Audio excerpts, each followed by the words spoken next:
நேர்மின் குரலாய் பிரதிபலிக்கும் யோர் வாய்ஸ் சேனலர்களுக்கு வணக்கம்.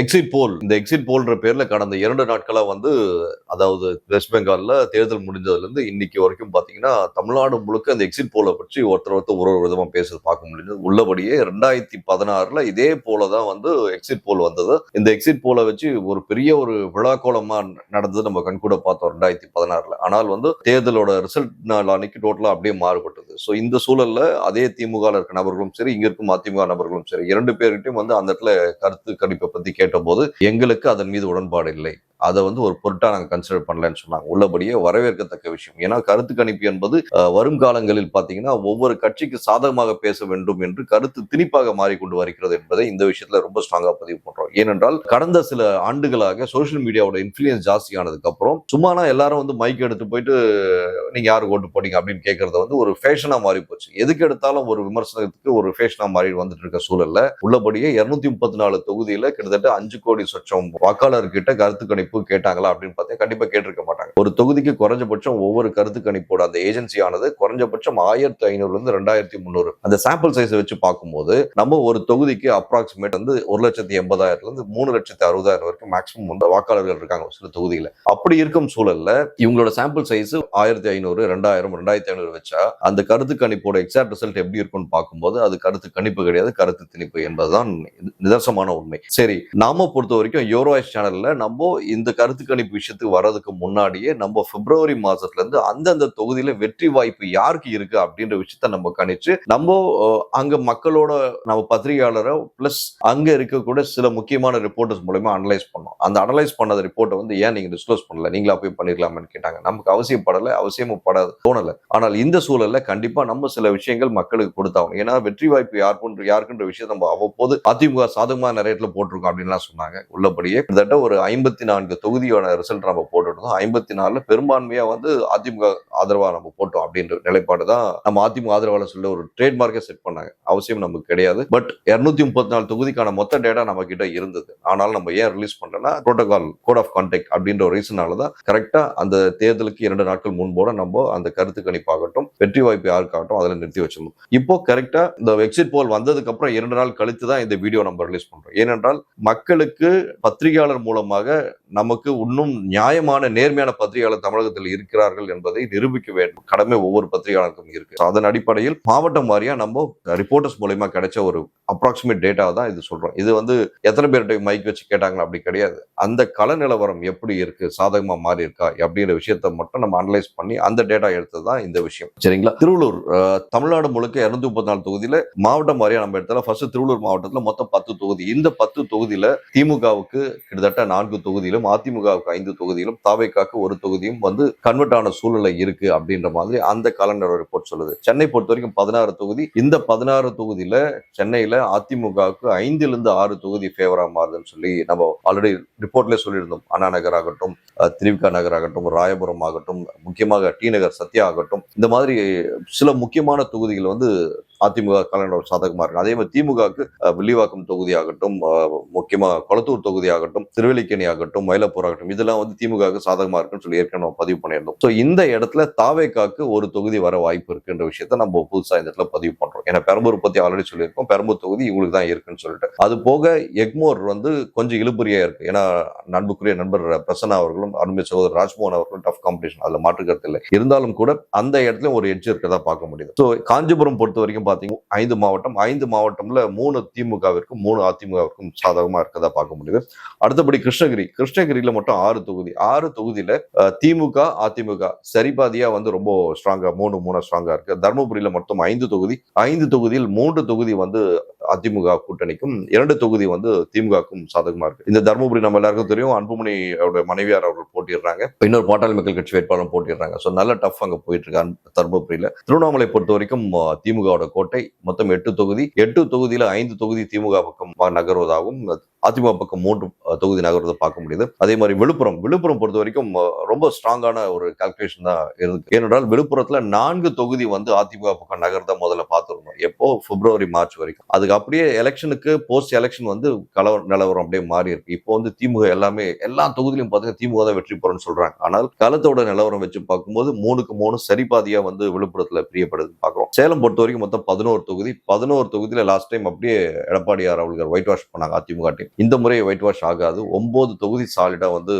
அதிமுக பக்கம், மிச்சம் 2 தொகுதி அதிமுக பக்கம் நகர்றதா பார்க்க முடியுது. நாமக்கல் பொறுத்த வரைக்கும் 6 தொகுதி. 6 தொகுதியில 4 தொகுதி வந்து இந்த முறை அதிமுக பக்கம் நகர்கிறது. 2 தொகுதி திமுக பக்கம் நிக்குது. ஈரோடு பொறுத்த வரைக்கும் 8 தொகுதி. 8 தொகுதியில 4 அதிமுக பக்கமும் 3 திமுக பக்கம் 1 தாவேக்கா பக்கம் நகர்றதா பார்க்க முடியுது. தாவேக்கானா உங்களுக்கு தெரிஞ்சிருக்கும் ஈரோடு எந்த தொகுதியா இருக்கும்னு சொல்லிட்டு அதுல நம்ம பேச வரும்ல. நீலகிரி பொறுத்த வரைக்கும் 3 தொகுதி. 3 தொகுதியில 2 தொகுதி திமுக பக்கமும் அதிமுக பக்கம் 1 தொகுதி நகருது. கோவை பொறுத்த வரைக்கும் 10 தொகுதி. 10ல 7 தொகுதி சாலிடா நம்ம அதிமுக கூட்டணிக்கு சாதகமா இருக்கு. 3 தொகுதி நம்ம திமுக தொகுதிக்கு சாதகமா இருக்கு. அங்க தாவேக்காக்கு 1 தொகுதி கிடைக்க வாய்ப்பு இருக்குது அப்படின்னு சொல்லப்படுது. ஆனாலும் ஓட் பர்சன்டேஜ் மேஜரா ஷேர் ஆகுமே தவிர அங்க கொஞ்சம் ஒரு தொங்கு நிலை ஏற்பட வாய்ப்புகள் இருக்கு அந்த ஒரு தொகுதியில மட்டும். திண்டுக்கல் பொறுத்தவரைக்கும் 7 தொகுதி. 7 தொகுதியில 3லிருந்து 4 தொகுதி அதிமுகவுக்கும் திமுகவுக்கும் 3 தொகுதியும். நாம் தமிழருக்கு அங்க ஒரே ஒரு தொகுதியில கொஞ்சம் லைட்டா எட்ஜ் இருக்கு. தாவேக்கா நாம் தமிழர் நல்ல போட்டி இருக்கு. இருந்தாலும் வெற்றி வாய்ப்பு வருமா அப்படின்னு பார்த்தா நாம் தமிழர் வெற்றி வாய்ப்பு கிடையாது. இந்த இடத்துல 4 தொகுதி சாலிடா அதிமுக ஜெயிக்குதுன்னு பாக்குறோம் திண்டுக்கல்ல. அதுக்கு அடுத்தபடியா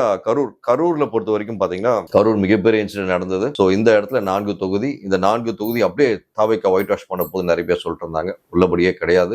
ஒரு தொகுதி மட்டும் தான் அந்த இடத்துல கன்வெர்ட் ஆக சான்சஸ் இருக்கு. மிச்சம் 2 தொகுதி அதிமுக பக்கமும் 1 தொகுதி திமுக பக்கம் நகர்றதா பார்க்க முடியுது. திருச்சி 9 தொகுதி. கே நேரு அதுக்கு மட்டும் மகேஷ் பொய்யாமொழியோட கோட்டையா செயல்பட்டு இருக்கக்கூடிய இந்த திருச்சியில வந்து 6 தொகுதி வந்து குறைஞ்சபட்சம் திமுக கையில் போகிறது. 2 தொகுதி அதிமுக பக்கமும் 1 தொகுதி தாவேக்கா பக்கம் நகர்றதா பார்க்க முடியுது. அதுக்கப்புறம் பெரம்பலூர் பொறுத்தவரை பெரம்பலூர் அதுக்கப்புறம் அரியலூர் இந்த 2 தொகுதியும் கணிக்க முடியல. ஏன்னா 2 மாவட்டத்திலயும் 2 தொகுதி தான். சோ சரிபாதியா தான் பிரியற மாதிரி நமக்கு ஒரு கிடைச்ச ரிப்போர்ட். கடலூர் பொறுத்த வரைக்கும் 9 தொகுதி. இந்த இடத்துல தான் ஒரு நல்ல ஒரு டிஃபரன்ஸ் ஆஃப் இது. ஏன்னா அந்த டெல்டா மாவட்டம் பொறுத்த வரைக்கும் அதிமுக வந்து 42 தொகுதியில குறைஞ்சபட்சம் 18 தொகுதியா ஜெயிக்கும் நம்ம முதல்ல பதிவு பண்ணிருந்தோம். இந்த இடத்துல வந்து கள நிலவரம் கொஞ்சம் சட்டலா மாறி இருக்கு. 4 தொகுதி ஆனது அதிமுக பக்கம், 3 தொகுதி திமுக பக்கம், 1 தொகுதி தாவேக்கா பக்கம் நகர்தா பார்க்க முடியுது. அதுக்கு அடுத்தபடியா மயிலாடுதுறை 3 தொகுதி. 3ல வந்து 2 தொகுதி திமுக பக்கமும் 1 தொகுதி அதிமுக பக்கம் நகர்கிறது. நாகப்பட்டினம் இதே மாதிரிதான். நாகப்பட்டினம்ல இருக்கக்கூடிய 3 தொகுதியில 2 தொகுதி வந்து திமுக பக்கமும் 1 தொகுதி அதிமுக பக்கம் நகர்தா பார்க்க முடியுது.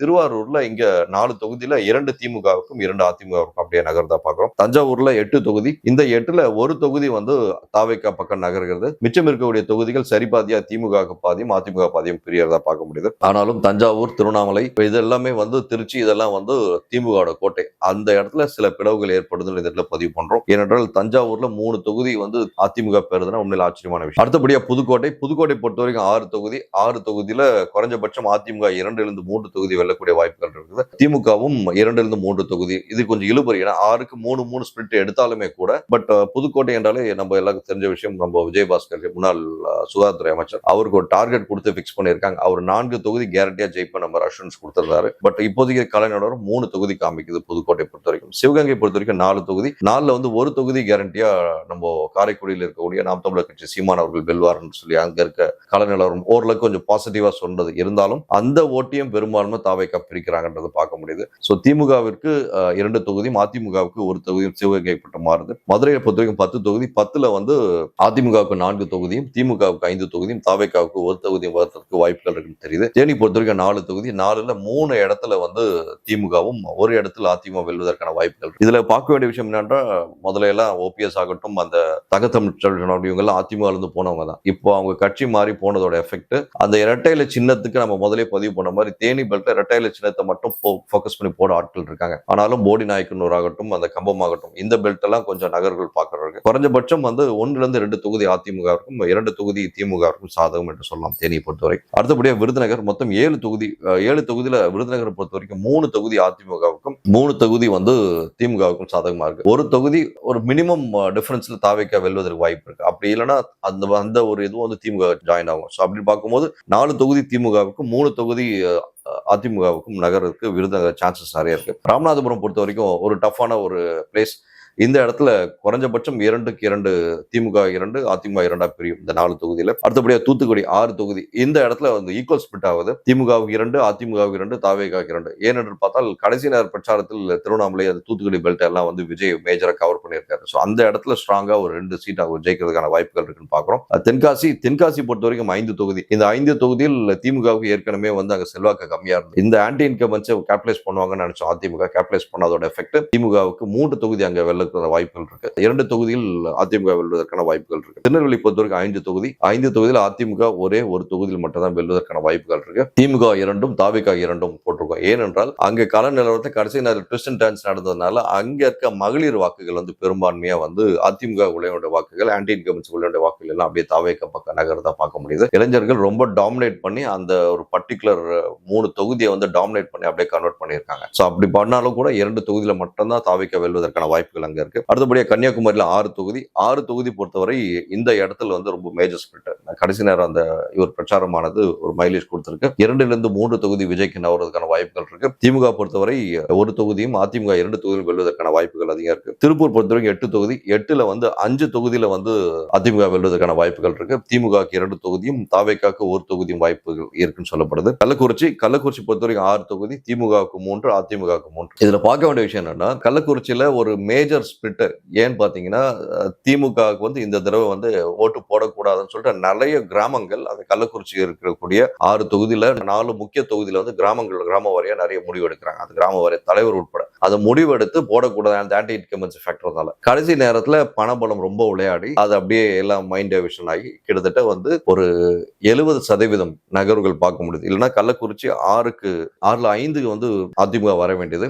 கடைசி நேரம் பண ஜனநாயகத்தினால 3 தொகுதி வந்து அப்படியே சாலிடா திமுக பக்கம் நகர்ந்து. செங்கல்பட்டு பொறுத்தவரைக்கும் 7 தொகுதி. 7 தொகுதியில் 4 தொகுதி சாலிடா வந்து திமுக பக்கமும், 2 தொகுதி அதிமுக பக்கம் நகருது. இதுல ஒரு தொகுதி இழுபறின்னு சொல்றோம். திருப்பத்தூர் பொறுத்தவரைக்கும் 4 தொகுதி. 2 திமுக கையிலும் 2 அதிமுக கையிலும் நகர்வதா பார்க்க முடியும். ராணிப்பேட்டை பொறுத்தவரைக்கும் 3 தொகுதி. 3 தொகுதியில ஒரு தொகுதியில் அதிமுக, 2 தொகுதியில் திமுகவிற்கு சாதகமா இருக்கு. வேலூர் மொத்தம் 5 தொகுதி. இந்த 5ல் ஒரு தொகுதி மட்டும் தாவேகா பக்கம் நகர்கிறது. 3 தொகுதி திமுகவிலும் 1 தொகுதி அதிமுக நிற்கும் சொல்லப்படுது. ஸோ ஓவராலா வச்சு பார்க்கும்போது இந்த 234 தொகுதியில நம்ம கன்சாலிடேட் ரிப்போர்ட் வந்து போட்டிருக்கோம். இதுல பார்க்க வேண்டிய விஷயம் என்னன்னு பாத்தீங்கன்னா, வெற்றி வாய்ப்பு அப்படின்னு வரும்போது, போட்டி அப்படின்னு வந்தாலே டிஃபால்ட்டா திமுக அதிமுக அதில் மாற்றுக்கிறது. ஆனால் பெரும்பாலான ஓட்டு வந்து நம்ம தாவேகா நபர்கள் உடைச்சாலும் குறைஞ்சபட்சம் 18-19 சீட்டுகள் அப்ராக்சிமேட்டா வந்து தாவேகா பெறதுக்கான வாய்ப்புகள் இருக்குன்னு சொல்லிட்டு அப்ராக்சிமேட்டா தான் சொல்ல முடியும். நிறைய இடத்துல இழுபறி. ஆனாலும் திமுக அதிமுக வச்சு பார்க்கும்போது அதிமுகவுக்கு நிறைய இடத்துல எட்ஜ் இருக்கு. இந்த இழுபறி, இந்த ஆன்டி இன்கம்பன்சி ஃபேக்டரை திமுக கரெக்டா வந்து ஆப்பர்ச்சுனிட்டி கொடுத்தும் பயன்படுத்தாம போனது அதிமுக டீமோட எஃபெக்ட். கிட்டத்தட்ட ஒரு 118 இருந்து 110, 21 சீட்டு வரைக்கும் அதிமுக வெல்வதற்கான வாய்ப்பு இருக்குன்னு பார்க்க முடியுது. திமுகவிற்கு கிட்டத்தட்ட 99 இருந்து 106 வாக்குகள், அது சீட்டுகள் பெறதுக்கான வாய்ப்புகள் இருக்குன்னு சொல்லி இந்த ரிப்போர்ட்டர்ஸோட ஃபீட்பேக் தான் இது. மக்களோட ஃபீட்பேக் இல்ல, அந்தந்த மாவட்டத்தில் இருக்கக்கூடிய ரிப்போர்ட்டர்ஸ் மூலமா down the ground exit poll, pre exit poll, அதாவது தேர்தல் முன்னும் சரி தேர்தலுக்கு பின்னும் சரி எடுக்கப்பட்ட ஒரு எக்ஸாக்டான சர்வே கவுண்ட் தான் இது. சரிங்களா? சோ இந்த சர்வே கவுண்ட்டுக்கான டேட்டா வச்சு நம்ம சப்ஸ்டான்ஷியேட் பண்ணாலும் கூட இது வந்து மிச்ச சர்வே மாதிரி இது கிடையாது. இது வந்து மக்களோட புரிதலுக்காக, மக்கள் எப்படி அந்த தேர்தல் உள்வாங்கி இருக்காங்க, எப்படி அந்த சின்னத்தை உள்வாங்கி இருக்காங்க, எப்படி இந்த தேர்தலை அணுகணும்ன்ற ஒரு எஃபெக்டை வந்து மக்களுக்கு, முக்கியமா இளைஞர்கள் கொண்டு போய் சேர்க்கணுன்றதுக்காக தான் இந்த ஒரு விஷயம். இந்த வெற்றி வாய்ப்பு பொறுத்த வரைக்கும் இன்றைக்கு சூழல்ல இந்த மாதிரி இருக்கு. உள்ளபடியே இது வந்து நம்ம யாருக்கிட்டையும் வந்து நம்ம டேட்டா தான் பர்ஃபெக்ட் 100% கரெக்ட்னு சொல்ல விரும்பல. ஏனென்றால் பெரிய டிவி சேனல், மெயின் ஸ்ட்ரீம்ல இருக்கக்கூடிய டிவி சேனல்லாம் எடுத்து போட்ட டேட்டா நமக்கு ஷாக்கிங்கா இருக்கு. 2 சேனல் வந்து திமுக ஆதரவா, 2 சேனல் அதிமுக ஆதரவாகும், ஒரு சேனல் சசிகலா கூட்டணிக்கு ஆதரவாகும், ஒரு சேனல் வந்து தாவேகா ஆதரவாகும் போட்டெல்லாம் பார்க்க முடியுது. இது கள நிலவரம், ரிப்போர்ட்டர்ஸ் கையிலிருந்து எடுக்கப்பட்ட ஒரு நியூஸ். மீண்டும் ஒரு நல்ல சந்திப்போம். நன்றி, வணக்கம்.